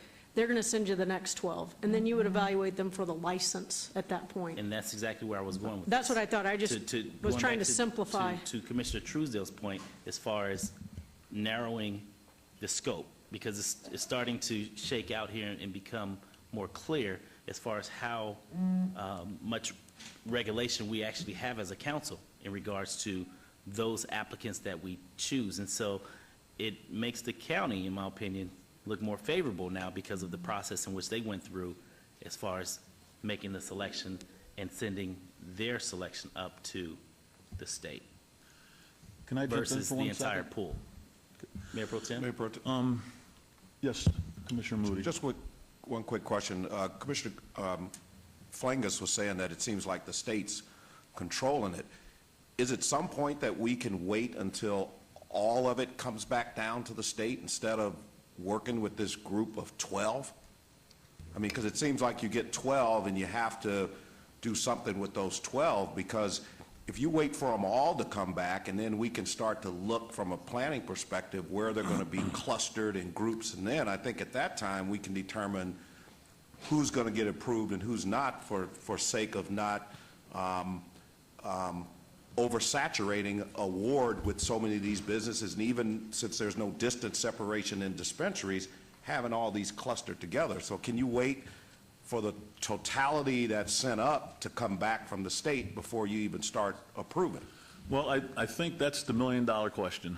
So I think that's what it comes down to, and that's what everybody's asking, and we can't really get an answer yet. So why don't we do this?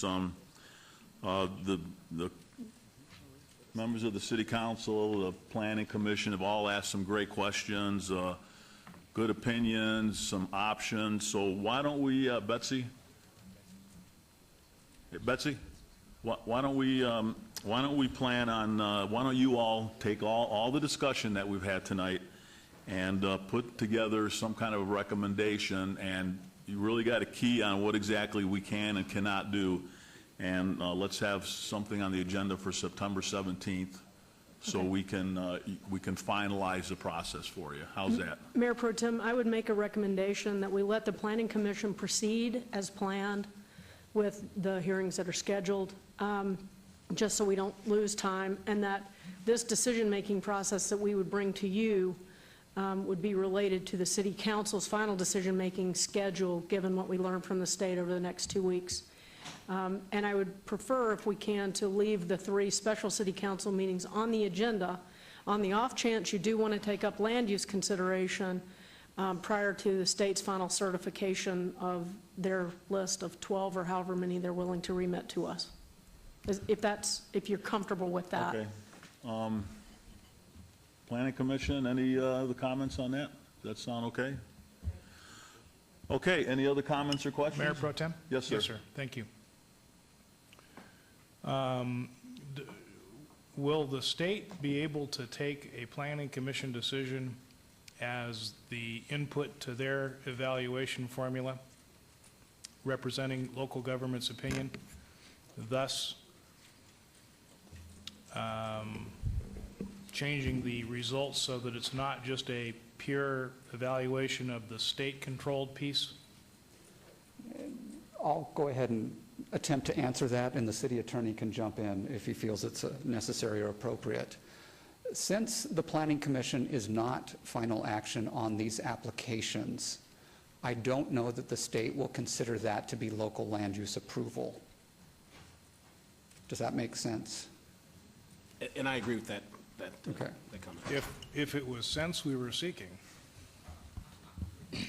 By the way, Mr. Fay, you're going to be here? When are you leaving? When's your last day? September the 2nd. September the 2nd. He sent me a secret text saying today at 5. We're overdue. So you're going to be long. Are they taking up medical marijuana in Palm Springs? They already have it. They do? Okay. Okay, if there are no other comments, I'll go ahead and close item number 5. Item number 6, citizen participation. Public comment during this portion of the agenda must be limited to matters within the jurisdiction of the City Council and the Planning Commission. No subject may be acted upon by the City Council and Planning Commission unless that subject is on the agenda and is scheduled for action. If you wish to be heard, come to the podium, give your name for the record, the amount of discussion on any single subject, as well as the amount of time any single speaker is allowed may be limited. So why don't we put it at 3 minutes? We usually... Okay, 3 minutes, and come on up one at a time, and please state your name. Hi, I'm Lisa Mayo DeRiso, for the record, and I have an applicant that made an application in the city. A couple of things I just don't think were mentioned to you, which are kind of surprising. At the state level, when you read the state application, they have a very specific ranking or number of points that you get for each part of the application. And those are weighted very differently, from 20 points to 75 points. So it's a very specific way that they assign those points. And I think they did a good job, because in places where you do want points that are more heavily weighted, they've done that. So it is a very specific point-given ranking. The other thing to remember is at the state level, you have an appeal process. So if I got ranked number 13, but really felt I was better than the person that got ranked 10, I can appeal that at the state level. So there's some things here that if you really read the statute and you understand the application process, there are still some things here that original 12 that you were to get. The other thing is, in that ranking order, in that number, where they give you the numbers, there's nothing that says anything from the state or a local municipality weighs in on your ranking. Nothing. I mean, I've read it a million times. I went to every single meeting. So I do think some people, because there are people that didn't make a city application that just made a state application, because that's really all you were required to do at the state level.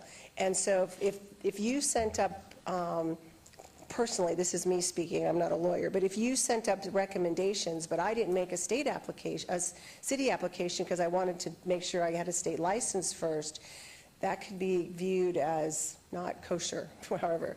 But that's not why I'm here. The reason I'm here is my group got a letter August 11th stating that the City of Las Vegas business license is in receipt of the above referenced application for medical marijuana. It says, under the Las Vegas Municipal Code 6.9505, the director shall not allow the modification of any application once the deadline for complete application has passed. Then it says, reject and not process any applications that are incomplete. But then they went through and asked us to set up a meeting, which we did, and we went through a meeting and we brought in all these documents. Most of the documents that they were missing were in what's called the city's tab 6. And what the tab 6 is the state application, not even the city's portion of the application. So we were getting kicked out, if you will, or asked for this meeting because we didn't have things in tab 6, which was the state application. that you had to include in the city application, because your application process was pretty complicated. My question is, if they're saying that they're going to accept everybody's application, they really don't have to, because we already sent our state application as to the state. But we're in this process of now replacing anything that we've lost to this process. Does that mean that by this code, even though we've done all this, they're still going to reject us and say we're incomplete? It's very confusing. So you don't have to answer me now, but if somebody can look at that, because they said here twice, I heard both Mr. Finn and Karen say, we're not rejecting anybody. And so we were given up a very good opportunity to sit and go through, and we've submitted our documents. But like I said, some of them were birth certificates, nothing that I could see to do with zoning or the SUP. So I'm sure the people have gone Okay. through this. So if you could look at that and let me know at a Those later folks time. are listening over there, so they'll take a look at it. Yeah, if you could let me Jim and know Tom, at Paragon. a Okay. later time or something, that'd be great. Thank you. Great. Anyone else wishing to be heard? Please come forward, state your name. Good afternoon, Mr. Mayor Pro Tem. Raymond Fletcher for the record. First, I'm disappointed at my tax dollars hard at work today. Some of these questions I could have easily answered for you, and I am just extremely frustrated that those that work for the city couldn't ask them any questions. I hope you remember that come performance review time. The application process, if you submitted an application for a special use permit, the state will look at that. However, their criteria, their ranking is over a series of 250 points. And if you don't reach certain guidelines, then your application's not accepted. They're doing blind review of financials, security plans, and what your business plan is. If you have an integrated model, or if you already received a special use permit contingent upon your application, then the state will give you that application. It is the state, sir, that is giving you the approval for that. So as much as I respect you wanting as many applications as you can get, they're just not going to do that. So if you say that we're going to take these, they're going to look at consideration of where you're looking at your property at. You know, so some of these basic things really were answered at the advisory committee that was held last week. So it's really unfortunate that these answers could not be provided tonight. If you remember, the communities that put a moratorium on it, on starting the medical marijuana, is why we got where we are today. It's why the county reapportioned the number of applicants. That's why we got more and some communities got less. So it's, I guess the answers that you're looking for in the presentation that you got, you're not going to get your answers that you're seeking. And as you know, I've been attending majority of the meetings, and I'll be more than happy to dialogue with you, sir, and help you get the clarification, understanding, or answer any questions that you may have that you may not have gotten clear enough or concise enough information on. Okay, thank you. Anyone else wishing to be heard? Okay, with that, I'll close. Hold on there, Mayor Pro Tem, if I may. We're still on public or Yes. citizen participation. Okay, go ahead. At this time, I would like to call Director Fagg down to the podium and all the members of the Planning Commission. We'd like to make a presentation.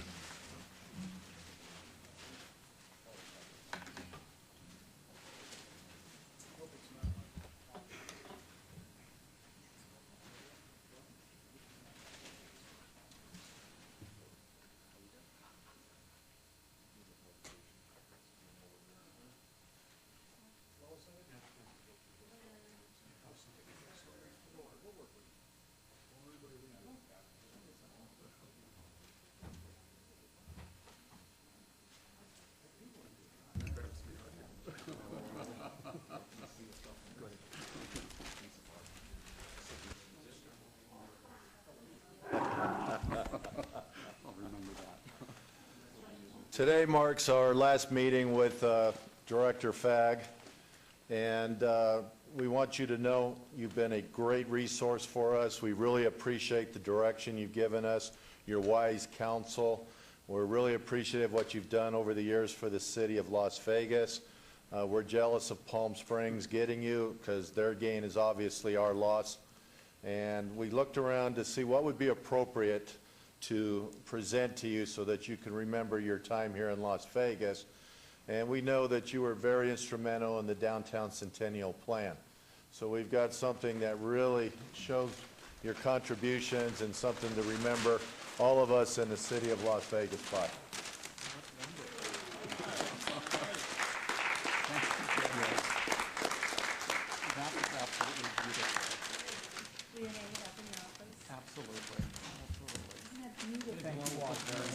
Good job, guys and gals.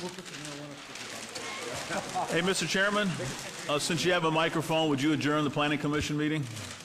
The Planning Commission meeting's hereby adjourned. Okay, Las Vegas City Council meeting is now adjourned. Thank you very much, everyone. Have a great night.